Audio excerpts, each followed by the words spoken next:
December থেকে এপ্রিলের ভিতরে যে কোনো সময় উনি নির্বাচন দেন, আমরা সেটা ব্যাপারে একমত আছি। বাংলাদেশের বাইরে 11 মিলিয়ন মানে 1,10,00,000 প্রবাসী আছে যারা রিমিটেন্স দিয়ে এদেশের অর্থনীতিকে টিকে রেখেছেন।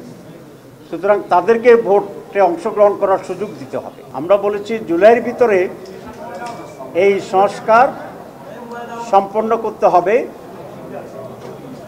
অনেক বিষয়ে ঐক্যমত্য হয়েছে, কিছু বিষয়ে সামান্য দ্বিমত আছে বিভিন্ন দলের মাঝে।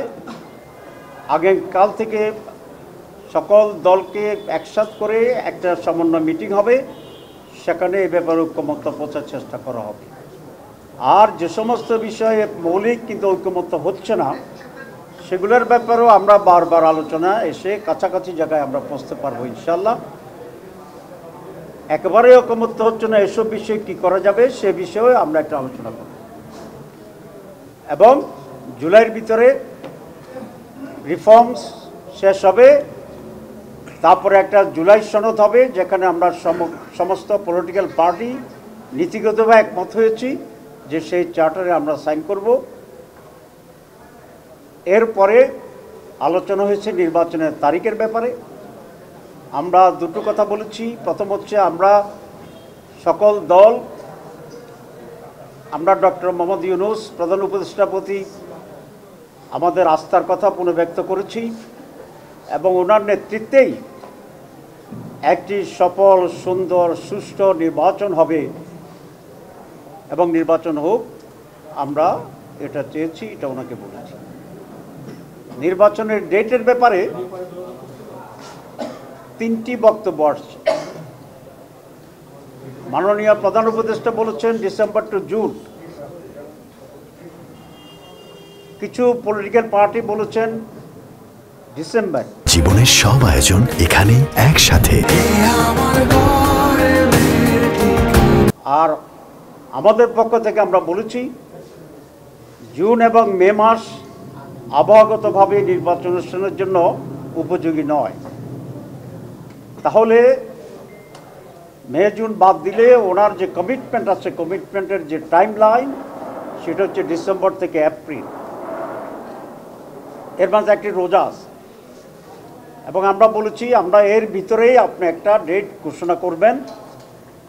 আমরা এ ব্যাপারে খুব রিজিড হতে চাই না, আমরা ফ্লেক্সিবল এবং আপনাকে কোনো ডেট আমরা নির্দেশও দিতে চাই না, ডিক্টেটও করতে চাই না। আপনি আমাদের সেন্টিমেন্ট অবশ্যই আজকে প্রকাশ পেয়েছে, আপনি বুঝেছেন। এর মাঝে ডিসেম্বর টু এপ্রিল একটা সুইটেবল টাইমে আপনি একটা ডেট দিলেই জনমনে যে এখন কিছুটা সংখ্যা এবং অস্বস্তি আছে, আমরা বিশ্বাস করি এটা কেটে যাবে। রাজনৈতিক দলগুলো তার নির্বাচনী প্রস্তুতি এবং প্রচারণার জন্য সেদিকে মনোযোগী হবে। কোনো নতুন করণের কোনো টেন্স সিচুয়েশন হওয়ার কোনো সম্ভাবনা থাকবে না। সুতরাং আমরা এটাও বলেছি কোনো একটি দল বা কেউ কোনো একটা নির্ধারিত তারিখের ব্যাপারে খুব রিজিড, শক্ত হয়ে দাঁড়িয়ে থাকা এটা ওয়াইজ না। আমরা ফ্লেক্সিবিলিটি চাই, মানে এই সময়ের ভিতরে আমরা নির্বাচন চাই। এরপরে যে কথাটি আমরা বলেছি সেটা হচ্ছে নির্বাচনের ব্যাপার। কারণ সব কিছুর মূলত হচ্ছে একটা সুষ্ঠু, অবাধ এবং স্বচ্ছ নির্বাচন। আমরা 2-3টি পয়েন্ট সেখানে আনছি। এক হচ্ছে নীতিগতভাবে আমরা সকলে একমত, ইনক্লুডিং দি গভর্নমেন্ট এবং ইলেকশন কমিশন, যে বাংলাদেশের বাইরে 11 মিলিয়ন মানে 1,10,00,000 প্রবাসী আছে যারা রিমিটেন্স দিয়ে এদেশের অর্থনীতিকে টিকে রেখেছেন। সুতরাং তাদেরকে ভোটে অংশগ্রহণ করার সুযোগ দিতে হবে এবং ইতিমধ্যে ইলেকশন কমিশন এটা রাজি হয়েছে। এটা জামাত ইসলামের অন্যতম একটা প্রধান দাবি। কিন্তু সারা পৃথিবী ছড়িয়ে থাকা মানুষগুলো কিভাবে ভোট দেবে, কোন কোন দেশে কতগুলো বুথ হবে, তারপরে সেখানকার গভর্নমেন্টের সাথে আন্ডারস্ট্যান্ডিং হবে, কারণ রেসপেক্টিভ গভর্নমেন্টের তো কপারেশন লাগবে। এই ব্যাপারে যে একটা কর্মযোগ্য শুরু হয়ে যাওয়া উচিত ইলেকশন কমিশনের তৎপরতায়, আমরা সেটা তেমন লক্ষ্য করছি না। আমরা বলছি তারা একটু স্লো, এই বিষয়ে সরকারের জন্য যথাযথ মনোযোগ দেয়।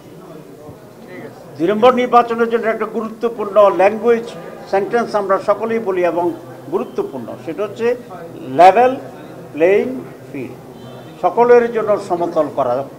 অতীতে 3টা নির্বাচন তো হয়েছে, কিন্তু সমতল ছিল না, স্বচ্ছ ছিল না। তো আর একটা এরকম প্রহসনমূলক নির্বাচন আমরা চাই না, এবং নির্বাচনকে গ্রহণযোগ্য স্বচ্ছ করার জন্য যারা সংশ্লিষ্ট আছে নির্বাচনের সাথে, যেমন প্রশাসনিক লোকেরা আছে, সেক্রেটারিয়েটে ডিসি এসপি সাহেবেরা আছেন, টিওনো ওসি আছেন, পোলিং প্রিসাইডিং অফিসার আছে, চিফ ইলেকশন কমিশনের অফিস আছে, ল এনফোর্সিং অথরিটিজ আছে, সমস্ত জায়গায়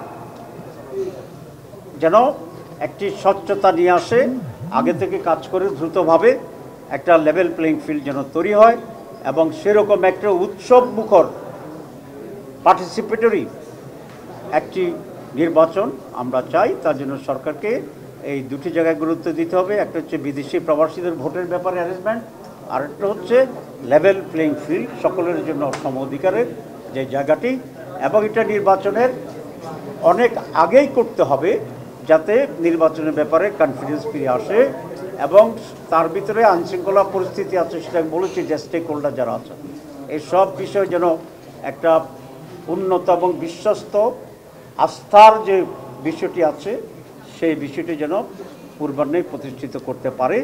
তাহলে মানুষের ভিতরে ডেট নিয়ে শঙ্কা কেটে যাবে, এবং নির্বাচন যে সুষ্ঠু হবে, নির্ভয়ে সকলে আনন্দের সাথে নির্বাচন গ্রহণ করতে পারবে। আমরা বলেছি যে প্রধান উপদেষ্টা তার সার্বিক প্রস্তুতি যে প্রিকন্ডিশন আমরা দিয়েছি, সংস্কার, লেভেল প্লেইং ফিল্ড, প্রবাসীদের ভোটের যে অ্যারেঞ্জমেন্ট, এই সব কিছুকে সুচারুভাবে সম্পূর্ণ করে ওনারা ডিসেম্বর থেকে এপ্রিলের ভিতরে যে কোনো সময় উনি নির্বাচন দেন, আমরা সেটা ব্যাপারে একমত আছি। আমরা অন্য দলের প্রতি অনুরোধ করেছি, কেউ যেন কোনো একটা পার্টিকুলার দিন ক্ষণ নিয়ে খুব শক্ত না থাকে, রিজিড না থাকে, শব্দটি উচ্চারণ